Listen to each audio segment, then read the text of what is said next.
हमारी संस्कृति, हमारे संस्कार सदा रहे हमारे साथ। हमारा पहला प्रश्न यह है, देवताओं का पूजन अनेक उपचारों से किया जाता है, उनमें षोडशोपचार अर्चन में क्या क्या आता है? इसके विषय में आप शास्त्र सम्मत जानकारी प्रदान करें। दूसरा प्रश्न हमारा यह है, प्रत्येक उपचार का पृथक पृथक क्या फल होते हैं? तीसरा प्रश्न हमारा, पंचोपचार पूजन में कौन सी वस्तुएं आती हैं? चौथा प्रश्न हमारा यह है, आरती का क्या क्या महत्व है महाराज? यह बहुत ही उत्तम प्रश्न है जो देवताओं के अर्चन विषयक है। और जो भी आजकल जो पूजन पद्धति चल रही है, विशेषकर षोडशोपचार से देवताओं का पूजन किया जाता है, लेकिन ये प्रायः निश्चित नहीं है कि षोडशोपचार में कौन कौन सी वस्तुएं आती हैं, ये निश्चय नहीं हो पा रहा है। तो इस विषय में मैं प्रमाण देना चाहता हूँ कि षोडशोपचार में कौन कौन सी वस्तुएं आती हैं। 16 वस्तुएं से 16 उपचार होते हैं देवताओं के, पंचोपचार होते हैं। 16 उपचार के विषय में मैं प्रमाण दे रहा हूँ कि एक पराशर संहिता है। पराशर संहिता में चर्चा की गई है। मैं पहले श्लोक सुना रहा हूँ, फिर मैं उसकी व्याख्या करता हूँ। पराशर संहिता में बताया गया है कि पद्यया वाहये देव मृचातु पुरुषोत्तमं द्वितीयमासनं दद्यात् पाद्यं चैव तृतीयया अर्घ्यं चतुर्थ्यादातव्यं पंचम्याचमनं तथा षष्ठ्या स्नानं प्रकुर्वीत सप्तम्या वस्त्रधौतकं यज्ञोपवीतं चाष्टम्या नवम्या गन्धमेव च पुष्पं देयं दशम्या तु एकादश्या च धूपकं द्वादश्या दीपकं दद्यात् त्रयोदश्यां निवेदयेत् चतुर्दश्या नमस्कारं पंचदश्या प्रदक्षिणाः षोडशोद्वासनं कुर्यात् शेष कर्मणि पूर्ववत्। ये श्लोक बताए गए हैं। उसमें बताया गया है कि जो षोडशोपचार है, सबसे पहला उपचार है आवाहन। देवताओं का आवाहन करना भी एक उपचार है, उनको बुलाना चाहिए। और उसके बाद उनको आसन देना, दूसरा उपचार आसन। देवताओं को बुलाए तुरंत वे आसन दीजिए। आसन के बाद उनको पैर धोने के लिए जल, पाद्य कहते हैं, पाद्यो पाद्यम, पैर धोने के लिए उनको जल प्रदान करें, तीसरा उपचार है। चौथा क्या, अर्घ्य, हस्तयोर अर्घ्यम, हाथ में अर्घ्य प्रदान किया जाता है, अर्घ्य प्रदान करें। और फिर आचमन, जो मुख में आचमन दिया जाता है, आचमन के लिए जल दिया जाता है। उसके बाद स्नान, छठा स्नान है। सातवां क्या, वस्त्र प्रदान करें। और आठवां यज्ञोपवीत प्रदान करें। अगर माताओं का पूजन है तो यज्ञोपवीत के स्थान में सौभाग्य सामग्री प्रदान करें। और नवा क्या है, नवार्चन क्या है, गंध मतलब चंदन प्रदान करें देवताओं को। 10वां है पुष्प, और 11वां है धूप, 12वां दीप, 13वां नैवेद्य, और उसके बाद नमस्कार अर्थात स्तुति प्रार्थना, और फिर प्रदक्षिणा, और फिर विसर्जन। इस प्रकार से 16 उपचार गिनाए गए हैं। अब 16 उपचारों में ही और चीज़ें इसी में आ जाती हैं, अंतर्भाव हो जाता है कि जैसे इस प्रकार से कहा गया स्नान, तो स्नान के विषय में बहुत सारे स्नान होते हैं। अब उसी में आ गया जो पंचामृत स्नान है, दुग्ध स्नान, दधी स्नान, घृत स्नान, मधु स्नान, शर्करा स्नान, ये सारा उसके अंतर्गत स्नान केवल लिख दिया गया है। तो स्नान के अंतर्गत सारे स्नान आ जाते हैं। और भी जो फलोदक स्नान, बहुत प्रकार के स्नान बताए गए हैं। तो वो सारे स्नान, उसमें जितना स्नान करा सकें वो सारे स्नान उसके अंतर्गत आते हैं। इस प्रकार से तो ये हो गया, स्नान हो गया। उसके बाद इसमें जिसे कहा गया वस्त्र भी अनेक प्रकार के वस्त्र, आप यज्ञोपवीत। और इसके बाद जिसे पुष्प यहाँ पर आया है, केवल पुष्प की चर्चा षोडशोपचार में की गई है। तो पुष्प का मतलब वहाँ पर अब तुलसी दल चढ़ाना है, तुरबा चढ़ाना है, बिल्वपत्र चढ़ाना है, माला, सब ये समी पत्र है, ये सब उसी के अंतर्भूत हो जाएंगे, पुष्प के अंतर्गत। ये इस प्रकार से समझना चाहिए। उसके बाद धूप है, दीप है, और दीख बाद नैवेद्य है। अब नैवेद्य के बाद उनको करोद्वर्तन इत्यादि है और जो फल इसी के अंतर्भूत माना जाएगा, फल चढ़ाना है, दक्षिणा देना है। उसके बाद देवताओं की प्रार्थना की जाती, प्रदक्षिणा के बाद जो है उनका विसर्जन, आवाहन और विसर्जन। इस प्रकार से ये षोडशोपचार जो है पूजन बताया गया है। इसमें बढ़ जाता है तो बढ़ने का मतलब इसी प्रकार से बढ़ जाता है। एक राजोपचार होता है, बहुत बृहद होता है, उसकी चर्चा आगे करेंगे। इस प्रकार से अब ये बात आ गई कि इन उपचारों का आखिर महत्व क्या है। तो बताया गया है, अलग अलग सबका उपचार का महत्व बताया गया है कि बताया गया स्नान से क्या होता है। पहले एक क्रम से सुनिए। आवाहन करने से क्या होता है, व्यक्ति को ऋता आवाहनम तियो दद्यात् साचारित फलम लभेत, उसको अनेक प्रकार के फलों की प्राप्ति होती है आवाहन करने से। और आसन, बढ़िया सुंदर रुचिर आसन प्रदान करने से उसको ऊंचा आसन प्राप्त होता है। ध्यान रखिए, भगवान को, देवी देवताओं को जो बढ़िया दिव्य आसन आप प्रदान करेंगे तो आपको ऊंचा आसन मिलेगा, आप ऊंचे पद पर जाएंगे। इसलिए उनको बढ़िया रुचिर सुंदर देवताओं को आसन प्रदान करना चाहिए। तीसरा है जो पैर धोने के लिए जल दिया जाता है, पाद्य। कोई भी श्रेष्ठ बड़ा पुरुष आए उसको भी पाद्य दिया जाता है, देवताओं को दिया ही जाता है। उससे पातक दूर होते हैं। पाद्य देने से, जो पैरों में जल दिया जाता है पाद्य उसे कहते हैं, उसको देने से पातक नष्ट होते हैं। और अर्घ्य देने से व्यक्ति बहुत मूल्यवान, बहुत महत्वपूर्ण व्यक्ति समाज में माना जाता है, जो ये अर्घ्य का फल होता है। इस प्रकार से आचमन देने से व्यक्ति क्या होता है, उसका चित्त बड़ा जो है सुंदर चित्त होता है, हृदय और जो बहुत निर्मल होता है, मन बड़ा निर्मल होता है और वो व्यक्ति सुखी होता है। और भगवान को स्नान प्रदान करने से स्नानम व्याधि भयम हन्यात वस्त्रेणायुष्य वर्धनम कहा गया है। स्नान कराने से देवताओं को व्याधि भयम हन्यात, व्याधियाँ समाप्त हो जाती हैं। तो देवताओं को अनेक प्रकार से स्नान कराना चाहिए। स्नान तो एक उपचार कह दिया गया, लेकिन अनेक प्रकार से स्नान कराना चाहिए।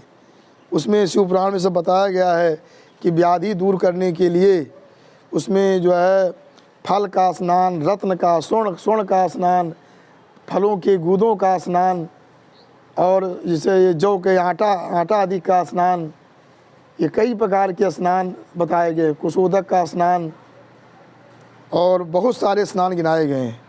शिव पुराण में सारा प्रमाण दिया गया है। तो भगवान को अनेक प्रकार के स्नान कराने से व्याधि समाप्त होती है।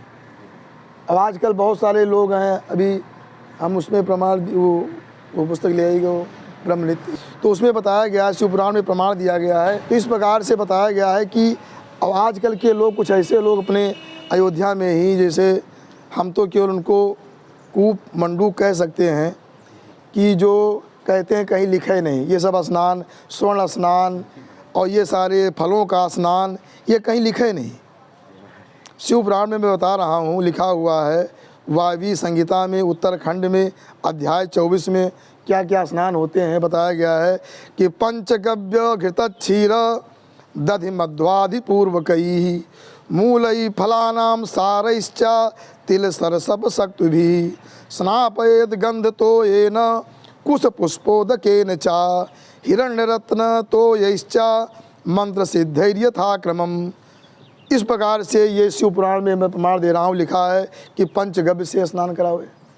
देवताओं को, अपना व्यक्ति को भी करना चाहिए। देवताओं कराएंगे तभी आपकी व्याधि दूर होगी, स्वतः करेंगे तब भी व्याधि दूर होगी। और घृत क्षीर, घी से स्नान करावे, दूध से, दही से, मधु लिखा, मधु से भगवान स्नान होता है। अभी कई एक चर्चा हुई श्रावणी स्नान पर, कुछ लोग कहने लगे मधु स्नान कहीं लिखे नहीं। अरे हम कहीं पढ़े आखिर क्या हो, कुआं के अंदर बैठे रहोगे तो कह दो सब कहीं लिखे नहीं है। अरे कुआं से बाहर निकलो तब देखो कहाँ लिखा क्या नहीं लिखा। बहुत इसमें अभी विवाद हो चुका है। तो मधु का स्नान भी दिया गया। मूल जैसे सतावर इत्यादि है, जो औषधियाँ मूल रूप में पाई जाती हैं, उनसे स्नान कराना चाहिए। देवताओं का भी सौदा भी करना चाहिए। फलानाम सार इच्छा, फलों के सार, जो फलों का गूदा रस, उससे शरीर में लगाकर स्नान करे और देवताओं का स्नान करावे। तिल सरसप शक्त भी, तिल आदि के द्वारा, सत्तू के द्वारा, जौ का आटा के द्वारा शरीर में मल करके स्नान करे। गंध के जल के द्वारा, कुश के द्वारा, पुष्पोदक के द्वारा, हिरण्य रत्न तो इच्छा। वही कुछ लोग बोले कि हिरण्य सोने का स्नान नहीं होता है, ये उचित नहीं है। तो सोनीला हिरण्य और रत्नों के जल से स्नान करना चाहिए, देवताओं को कराना चाहिए। ये तो विस्तृत व्याख्या में कर रहा हूँ। तो मैं बताना चाहता हूँ कि स्नान से क्या होता है, स्नानम व्याधि भयम हन्यात, स्नान से व्याधि भय समाप्त होता है। देवताओं को भी स्नान कराना चाहिए दिव्य प्रकार से, और स्वतः भी स्नान करना चाहिए। भाई रोज तो नहीं कर सकते, लेकिन समय विशेष अवसर पर हम स्नान कर सकते हैं। और वस्त्र के द्वारा, वस्त्रेण आयुष्य वर्धनम, वस्त्र के द्वारा आयु की वृद्धि होती है। देवताओं को बढ़िया दिव्य वस्त्र प्रदान करो। अब देवताओं को भी, जो हमारे पूज्य हैं, उनको भी हम बढ़िया आचार्यों को अच्छा दिव्य वस्त्र प्रदान करें। उपवीतम दियो दद्यात ब्रह्म वेतित्व में वचा, जो बढ़िया सुंदर युगोपवीत भगवान को अर्पण करता है वो ब्रह्म वेतित्व, उसके अंदर वो जो शास्त्र मैंने वेद वेदता होता है, वेद का जानकार होता है। इस प्रकार से जो भूषण प्रदान करता है देवताओं को, अनापत्ति मवाप्नुयात्, उसके पर कोई आपत्ति नहीं आती। भूषण जो है आपत्ति को दूर करते हैं, देवताओं को भूषण अर्पण करना चाहिए। और गंधेन लभते कामम, गंध के द्वारा कामनाओं की पूर्ति होती है। अक्षतई अक्षतम भवेत, अक्षत किससे क्या होता है, उसका जो अक्षत भगवान को अर्पण करता है उसका कोई काम क्षत नहीं होता, कोई मतलब उसका कोई जो वस्तुओं का नाश नहीं होता है। इस प्रकार से वो क्षत रहित रहता है, उसकी हानि नहीं होती है। इस प्रकार अक्षत का महत्व है। नाना पुष्प प्रदानेन स्वर्गे राज्यमवाप्नुयात्, अनेक प्रकार के जो पुष्प भगवान को अर्पण करने से, देवताओं को अर्पण करने से राज की प्राप्ति होती है। और धूपो दहति पापानि दीपो मृत्यु विनाशनः, धूप जो है पापों को जला देता है। धूप पापों को जलाता है, सुंदर धूप जलाना चाहिए। और दीपो मृत्यु विनाशना, दीप जो भगवान को अर्पण करने से मृत्यु को नाश कर देता है। सदैव दीपक जलाना चाहिए देवताओं के पास। और सर्वमानस्तु नैवेद्यम दत्वा तृप्तिरतो भवेत्, और अगर देवताओं को जो नैवेद्य हम प्रदान करते हैं उसका फल क्या है, सर्वमाना, सब जगह उसका सम्मान होता है, मान की वृद्धि होती है। और वो सदैव तृप्त रहता है। जो देवताओं को खिलाता पिलाता वो तृप्त रहेगा सदैव। नहीं तो जो ऐसा नहीं करता, देवताओं को नैवेद्य नहीं देता है, वो सदैव कुछ भी खा ले उसकी तृप्ति नहीं होगी। और व्यथा पाक भी माना गया, अगर भोजन बना हुआ है, अगर देवताओं को भोग नहीं लगा तो व्यर्थ। देवताओं को भोग लगाओ, अतिथि को भोजन कराओ, तब वो समझो भोजन आपका श्रेष्ठ है, नहीं तो वो मिथा भोजन, मिथा पाक हो गया हो। और देवताओं को मुखवास प्रदानेन, अगर उनको जो है लवंग इलायची इत्यादि मुख शुद्धि देते हैं तो व्यक्ति कीर्तिमान, निश्चय कीर्तिमान होता है। ऐसे भी और जो अपने महापुरुष लोग आते हैं, आचार्य लोग आते हैं, उनको भी लवंग इलायची आदि प्रदान करके उनको देना चाहिए। अब आगे बताते हैं कि फलदः पुत्रवान मर्त्यस्तांबूला स्वर्गमाप्नुयात्, जो फल प्रदान करता है देवताओं को वो पुत्रवान होता है। देवताओं को खूब फल चढ़ाना चाहिए। अरे शास्त्र नामों से फल का अर्चन करो, और अर्चन करो उसके बाद सबको प्रसाद बांटो। मर्त्या तांबूला स्वर्गमाप्नुयात्, और तांबूल प्रदान करने से स्वर्ग की प्राप्ति होती है। प्रदक्षिणम तो यह कुर्यात पापम हंति पदे पदे, जो देवताओं का प्रदक्षिणा करता है एक एक पैर पर उसके पाप नष्ट होते हैं। और दंड प्रणामम यह कुर्यात देव मुद्युष्य सन्निधौ, जो दंड प्रणाम लेट करके देवताओं के सामने लेट जाता है, दंड प्रणाम करता है, दंड में दंडवत लेट करके जो प्रणाम करता है, जो देवताओं को कुर्यात देवम उद्दिश्य सन्निधौ, देवताओं को प्रणाम करता है, वो तो बहुत वर्षों तक स्वर्ग में निवास करता है। इस प्रकार से ये जो हमने उपचार बताया कि ये षोडशोपचार का महत्व है। आगे एक और भी बात बताई गई है कि जैसे 6 वस्तुओं का विशेष महत्व दिया गया है, बताया गया है कि ये 6 चीज़ें जरूर अर्पण करना चाहिए देवताओं को, उनका अलग से ये शिव पुराण में बताया गया है कि अभिषेकाद आत्मशुद्धिर गंधात पुण्यमवाप्यते आयुस्तृप्तिश्च नैवेद्यात् धूपात् धर्ममवाप्यते। तो बताया गया है दीपात ज्ञान मवापनोति ताम्बूलात भोगमापनिवात, ये शिवपुराण में कहा गया है। अब जो है देवताओं का अभिषेक करने से आत्मशुद्धि होती है और आत्मा पवित्र होता है, अज्ञान दूर होता है, माने अज्ञान की निवृत्ति होती है। आत्मशुद्धि यही होता है कि अज्ञाने नावृतम ज्ञानम, अज्ञान से ज्ञान ढका रहता है। जिसे गीता में कहा गया है, जिसे झिल्ली से जो गर्भ बंधा रहता है, उसी प्रकार से अज्ञान से ज्ञान बंधा रहता है। तो अभिषेक करने से आत्मशुद्धि होती है और गंध प्रदान करने से पुण्य की प्राप्ति होती है और इस प्रकार नैवेद्य प्रदान करने से आयु की वृद्धि होती है और तृप्ति होती है, दोनों बताई गई। इस प्रकार से और धूप प्रदान करने से धर्म की प्राप्ति होती है, दीप प्रदान करने से ज्ञान की प्राप्ति होती है, तांबूल प्रदान करने से अनेक प्रकार की भोग वस्तुएं प्राप्त होती है। इस प्रकार ये 6 वस्तुएं जो है विशेष रूप करके इनसे देवताओं का अर्चन करना चाहिए। अब दूसरा जो है बताते हैं, तीसरा प्रश्न है जो पंचोपचार के विषय में बताया गया है कि गंधम पुष्पम तथा धूपम दीपम नैवेद्यमेव चा अखंड फलमासाद्य कैवल्यम लभते ध्रुवम। कहा गया है गंध में चंदन, पुष्प, धूप, दीप और नैवेद्य, ये पंचोपचार है। अगर नहीं समय है ज़्यादा तो पंचोपचार से देवताओं का पूजन कर लेना चाहिए, करना अनिवार्य है। इससे अखंड फल की प्राप्ति होती है, उत्तम लोक की प्राप्ति होती है, इसका बहुत बड़ा महत्व है। उसके बाद जो अभी चर्चा चल रही थी कि जो देवताओं को आरती करते हैं उसका क्या महत्व है, उसमें बताया गया है कि नीराजनेन शुद्धात्मा, कि नीराजन करने से व्यक्ति शुद्धात्मा पवित्र आत्मा बन जाता है, उससे सारे जो है अज्ञान की निवृत्ति होती है।